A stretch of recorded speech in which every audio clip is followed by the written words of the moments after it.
Welcome back mga katropa. Nandito tayo sa Mantog Norte, Cabanatuan City. Merong aksidente na naman. Kabi-kabila yata yung aksidente dito. Kaya nga mag-ingat sa daan, lalo na yung mga pauwi. At mayroong mahal sa buhay na naghihintay. Hindi na natin papakita yung muka or hindi na natin babanggitin yung pangalan. Ang sangkot dito, tingnan natin, nirescue na ng ambulansya dito at mayroon naman police. Hindi natin papakita na malinaw yung mukha, para for respect na rin for their privacy. Ayan, tricycle, tsaka ano kaya yung kabangga? Itong ano ba to? Ito ba yung kabangga? Hindi yata. Ay, ganun, parehas po, tricycle po. Salamat po sir. Thank you. Dalawang tricycle pala ang sangkot dito sa aksidente. Dito sa Mantog Norte, Cabanatuan City. Ayan, nire-rescue na. Hindi natin papakita yung muka or babanggitin yung pangalan for their privacy.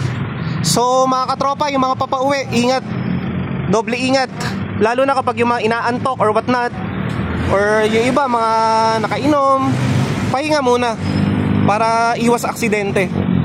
So this is JR De La Peña. Thank you for watching Kuya JR TV. Be updated with the road updates dito lang sa Kuya JR TV. Thank you so much.